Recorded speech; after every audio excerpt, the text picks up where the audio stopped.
शौकत नवाज मीर को फोन आया, पहले मेरा नाम नहीं लिया, अब मैं नाम लूंगा, लतीफ अकबर साहब का। उन्होंने कहा शौकत साहब आप हमें मिले। तो मेरे सामने शौकत साहब ने कहा कि जनाब अगर आप शौकत नवाज मीर को बुला रहे हैं तो मैं हाजिर हूँ, आप मेरे बड़े भाई हैं, मैं हाजिर हूँ। तो अगर आप मिलना चाहते तो हम कोर कमेटी के हिसाब से मिलेंगे। एक बात ये, और दूसरी बात वहाँ हमने ये बात बोली है, बरमला बोली है कि हम किसी गवर्नमेंट से हमारे कोई मुज़ाकरात नहीं है। आपने पर्सनल हैसियत में हमें बुलाया है और पूरी कोर कमेटी गई है, आपने हमें पर्सनल हैसियत से बुलाया। मैंने सबके नाम लेकर उधर बोला कि आप हमारे भाई हैं, हम आपके पास आए और सिर्फ अपनी जाति की हैसियत में आए, आपसे कोई मुज़ाकरात हमारे नहीं हुए। तो अगर ये लोग जिन्होंने आज सोशल मीडिया में चढ़ा दिए हैं फजूल बातें, अगर कोई मसला था तो पहले आप पूछते ना इनसे।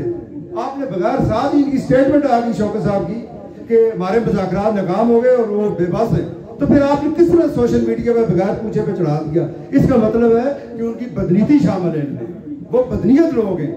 यहाँ बैठे हुए हैं दरिया बचाओ के लोग, अगर वो मुखलिस होते वो लोग तो दरिया बचाओ की तारीख बीच में छोड़ के क्यों भागे थे? वो उनके पास चलने लगे थे।